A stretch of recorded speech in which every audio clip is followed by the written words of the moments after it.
Welcome back. Your dreams were your ticket out. Welcome back to that same old place that you laughed about. Well, the names have all changed since you hung around, but those dreams have remained and they've turned around.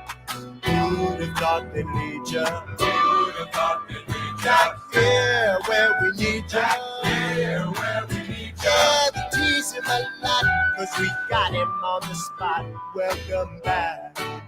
Welcome back. Welcome back. Welcome back. Welcome back. Welcome back. Welcome back. All right, give it a stretch. Oh yeah. This is gonna be a day. All right, welcome back. Welcome back. Welcome back. Welcome to untilit.works, a thing I made mostly for myself to be able to work on projects that I've been meaning to work on because I'm the type of person, if I don't make time, I'll never find time. And by doing untilit.works, it allows me the opportunity to work on projects that I've been meaning to work on. And a new one is I came into the workshop today and to come to find out that this rack on wheels that I use to hold filament, it fell over again. I don't know what it is. And nothing, like it just fell overnight apparently or something. And there's something with the wheel. So I'm just gonna have to take out the wheels, I guess, because it's the second time and I can't have this thing falling over. So I'm gonna do that. So that's gonna be one of the things to add to my list. And I'll be doing that during the ciphers, which is a 3-hour block of time. And within each cipher, there is a session. There are two sessions. There's a work session and a break session. I can't believe this thing fell over. The work sessions are like 45 minutes, heads down, working on, trying to make some progress, like taking the wheels off of this thing and just having it stationary. I'm just gonna put it in the corner or something because it's sad to look at, but neither here nor there. And plus, I bought some more shelves to put like right here, so I can put these printers on that shelf because this one's kind of like freaking me out the way it shakes when it's printing. And so I bought hopefully sturdier because right now it's like on like a table thing. And so I'm going to build that up. So that's one of the things I want to do also today. But all that being said, 45 minutes, heads down, working on, trying to make some progress. Then I'll pop up around 15 minutes after the hour to remind you to take a break and start these break sessions. Again, you can get up, walk around, drink some water, and or sit here and watch me talk about something I found interesting on the internet. Either way, let your mind not think about a thing you're just focusing on for 45 minutes. Like I mentioned, I'll pop up on here with a video. If you ever come to the site and in the middle of a break session, the video may look like it's frozen, and that's because browsers don't allow for autoplay video with audio. And that's why I have the notice there saying mainly play to start the stream. Next to that is a open closed caption button. I'm using the speech recognition API that's built into Chrome browsers to turn my speech into text. So if you click that button, a space will open up next to the video, and hopefully the words I'm saying will be transcribed accurately next to that. Then there's two buttons. Don't worry about them. They're broken. I'll fix them at some point. I don't know. Then there's also a countdown timer, count on when the next break session, when the next work session starts. And if you'd like to join to ask questions or chat, you can do that with the link there. All right, cool. So let's talk about the work session. Now, the work session will look something similar to this. Share my screen. In the upper right-hand corner, if you check out subscribe, it has a list of all the upcoming ciphers you can subscribe to get notified when we go live. On the left, there is an audio player, so you want to listen to some tunes while you're working on. You can do that there. Here towards the center is the to-do section, where it says add a task. You type in your task, hit enter or the plus button. Now then add it to the list of tasks. You can edit the task by clicking the text. You can delete it by clicking the X button, or if you want to mark it complete, click the checkbox. Now then send it to the done section. If you click that header done, it'll show you all the things you got completed. If you click this Twitter icon, it'll open up Twitter in a new tab or window, and it'll pre-populate a tweet listing all the things you got completed. For me, it's like a nice visual way of okay, I got some stuff done, feeling good going into the week. Over here in the right column is another countdown timer, counting when the next break session happens. Again, that's like 15 minutes after the hour. Then view tutorials. So if you don't have a particular thing that you've been meaning to work on, but you still want for productive, and you heard that web development sounds cool, but you don't know where to start. I have links to Free Code Camp and the Odin Project.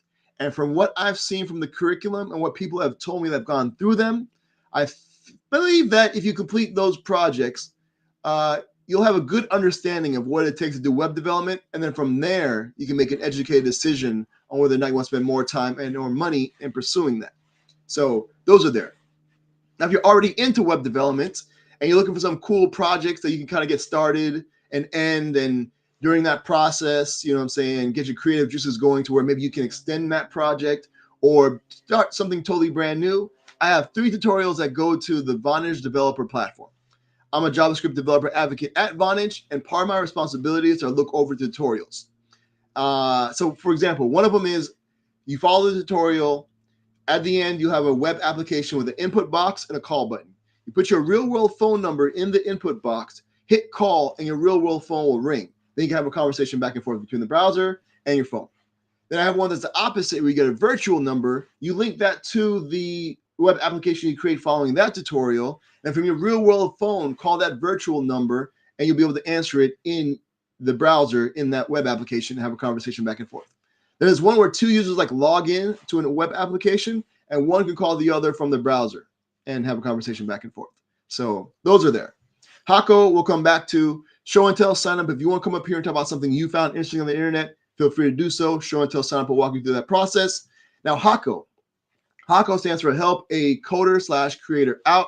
It's a thing I made that if you ever get stuck working on what you're working on, you can create a Hako, which is like a room that you can then invite people to join the room. And the hope is that together as a collective, you're able to come up with the feedback or the help on the thing that you're working on. So if you click View Hako, it shows you all the different Hakos that have been created. You can click the creator's name to open up Twitter or GitHub, depending on what they're logged in with, to check out the profile to see whether or not you'd like to request to join the room. I also added this filter by keyword list. So maybe there's a specific subject you're looking for, you can narrow it down by one if it's in there. All right. If you click create a Hako, you're presented with this form. You put in the title and 3 keywords.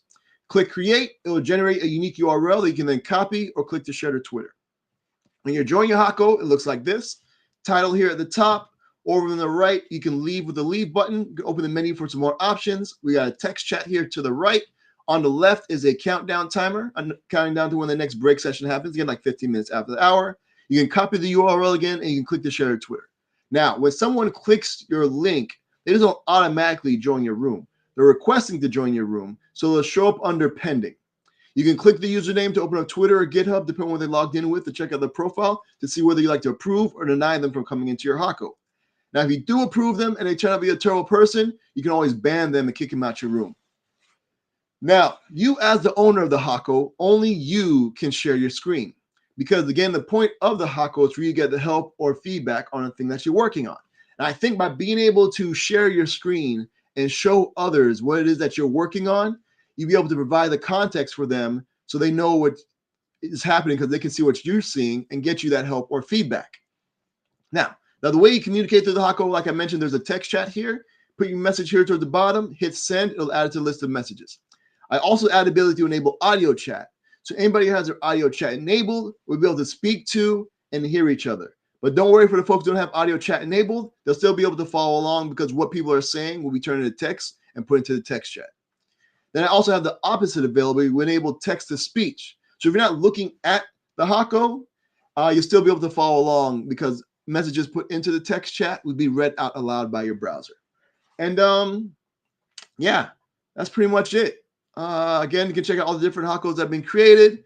And yeah, let me get y'all back to work so I can get back to work, because I'm almost done. I say almost done in my mind with this project that I've been working on. I have the side business, which is why I have this whole workshop with all the stuff in here.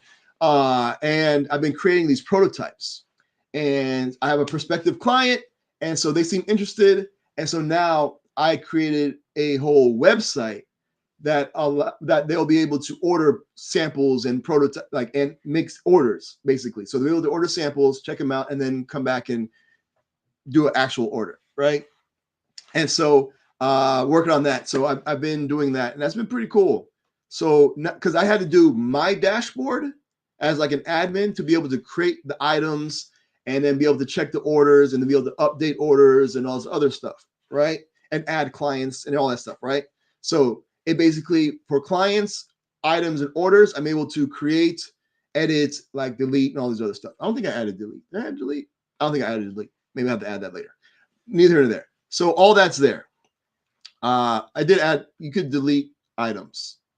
I don't know if I did orders yet, but whatever. I'm on the orders part. And then I had to, so not only the admin dashboard, but the client dashboard. So when they log in, they see the items, and then they'll be able to see the orders and keep up with up to date. I'm gonna put like tracking and all that other stuff, so you can kind of see in the progress where you are. So that's gonna be pretty dope. And yeah, so all that is pretty much working. I've got it where you can create the orders, which is dope. I integrated Stripe as well. And I use Easy Post API to verify their address. You know what I'm saying? So when they type in their address, before they can buy anything, it will verify that it can be sent there. You know what I'm saying? There's no typos or anything like that. And so got all that working, feeling pretty good. That's pretty dope. And yeah, so now I just got to work on like the orders part. So I got the clients, I got the products, and now the orders. So I'm able to create the orders now. And so I need to show them, I need to be able to show them in both the client's dashboard and my dashboard. And my dashboard, I'll be able to add like steps like throughout the process of this thing. And so then it'll show up on the client's thing. So I'm almost there. So I'm hoping to get that done today, take some product photos, get them uploaded into the site, and then they'll be able to check them out and, you know, maybe get some orders. So it's been an amazing experience, and I was using AI, and it really helped a lot. So it really helped accelerate everything. So pretty dope. All right, neither here nor there. Let me get y'all back to work so I can get back to work. Thanks for hanging out. See you around 15 minutes after the hour. Till then, I'm gonna send y'all off with some traveling music. This right here is one of my favorite producers of all time. Goes by the name of Nujabez. It's featuring Apani B. The track's called Thank You. Thanks for hanging out. See you 15 minutes after the hour. Till then, I wish you much productivity. All right, y'all be easy. And peace. Let me start from the heart. I just want to stay. I thank you all for showing love to me. I appreciate this unique opportunity. I'm gonna rock so hard you never stop supporting me. I'm gonna show you how music is more meaning to life. I thank you all for showing love to me. I appreciate this unique opportunity. I'm gonna rock so hard you never stop supporting me. I'm gonna show you how music is more meaning to life. But let me start from the heart. I just want to stay. I thank you all for showing love to me. I appreciate this unique opportunity. I'm gonna rock so hard you never stop supporting me. I'm gonna show you how music is more meaning to life. I thank you all for showing love to me. I appreciate this unique opportunity. I'm gonna rock so hard you never stop supporting me. I'm gonna show you how music is more meaning to life.